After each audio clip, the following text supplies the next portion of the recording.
Okay, I'm a haunter. I need skulls. This is some of the skulls that you get at the stores. I like this one. It's hard plastic, but it looks terrible. This is really light, brittle foam.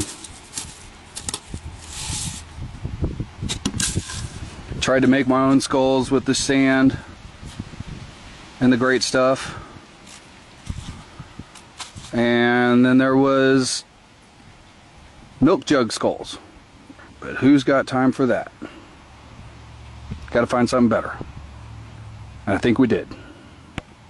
Hello, hey, I'm Steve. So we have something cool going on today. We kind of turned our house into a skull making factory.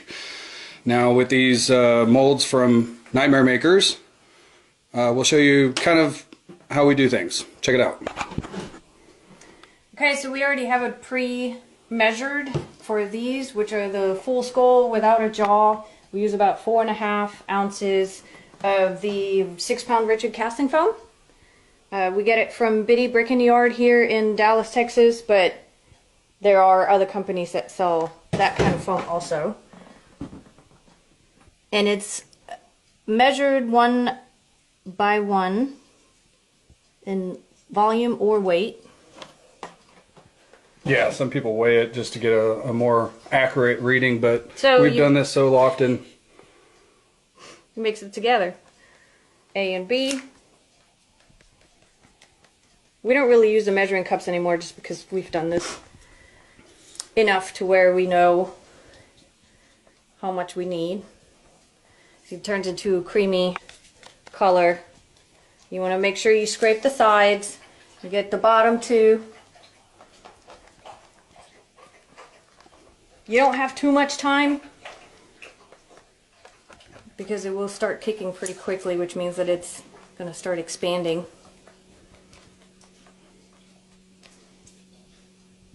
And then there's no release needed on the Nightmare Maker molds because they are silicone.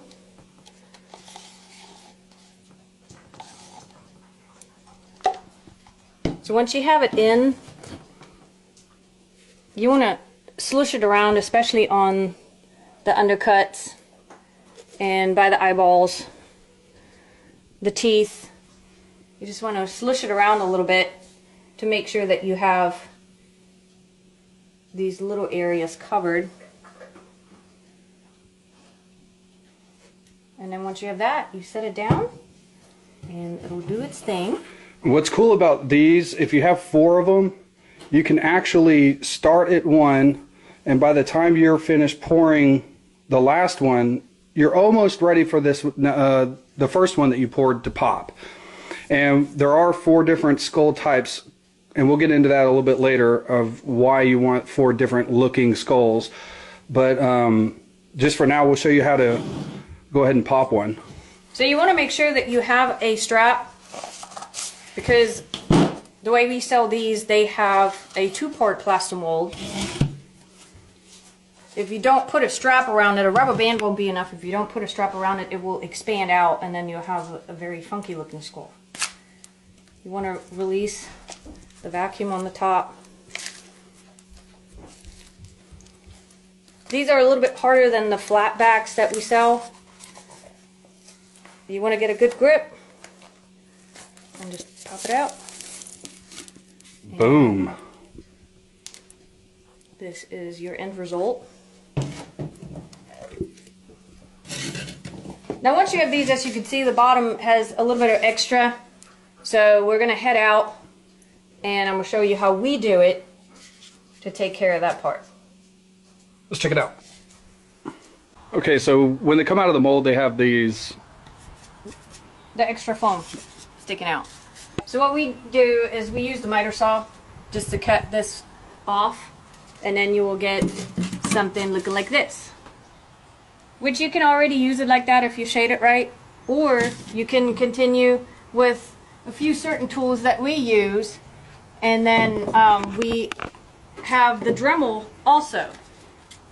So with the Dremel, where did that skull go?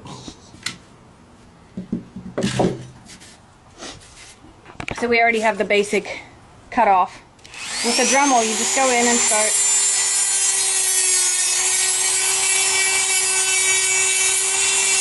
You can go behind the teeth.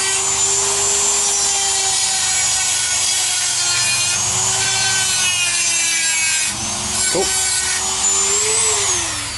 So with this foam, there's a lot of things you can do to the skull. And then you'll have, for example, something like this. And you can get more into detail if you want to. That is totally up to you. So then we have another station set up over here. There's a lot of different finishes you can put on these skulls. We recommend priming them first. So you have your skull here.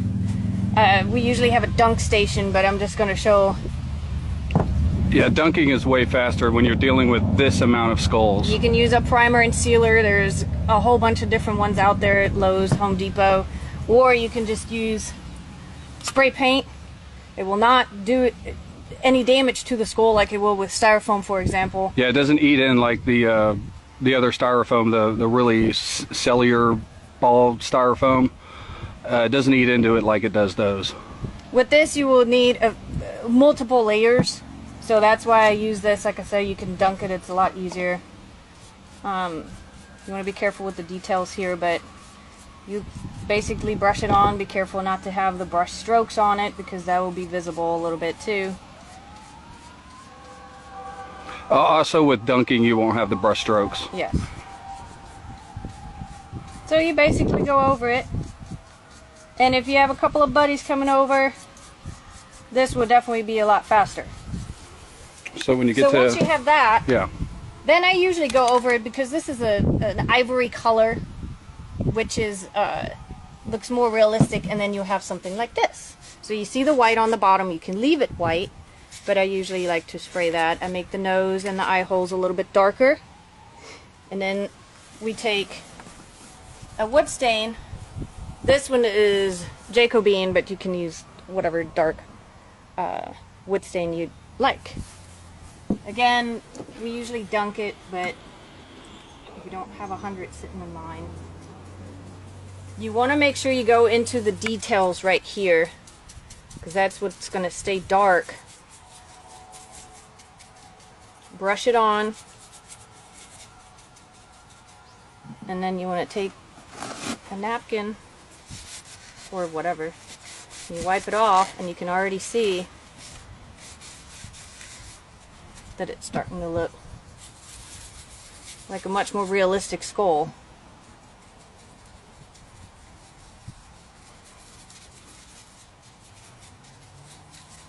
Again, the dunking will be a lot faster, but this is just giving you an idea. Wipe it off.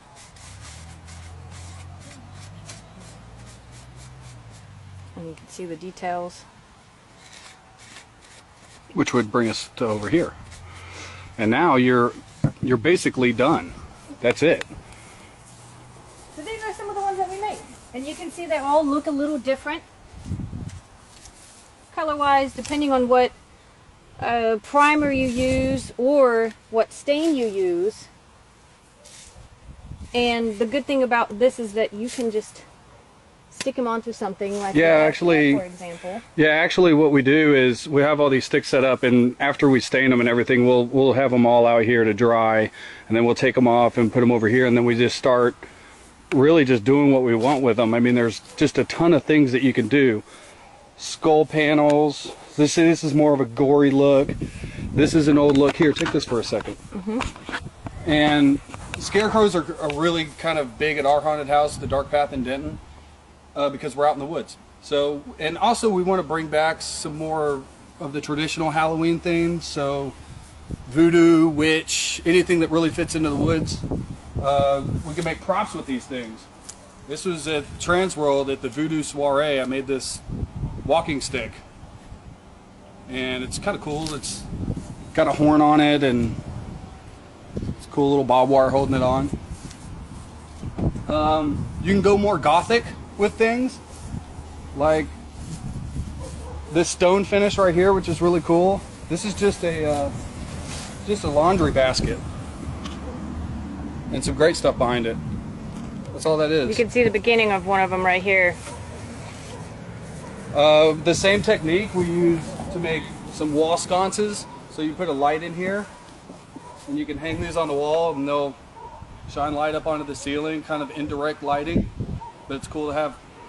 On this one, was what we figured out is that there is a black great stuff. Oh, this stuff is awesome. Which will make it a lot easier painting wise, because sometimes the great stuff expands, and then you might have the yellow cracks. On this one, you won't have to worry about that. So we're actually gonna, with the bones and everything that we made with that one skull, I wanted to try and do with a scarecrow. So real quick, I just want to take y'all over here. And this is just one of the skulls, right? Throw it down. It's good. These things are durable as hell.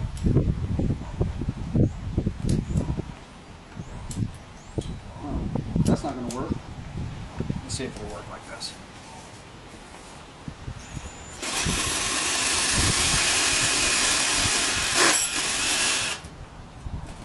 Kind of worked. So we had this cool little Thanks.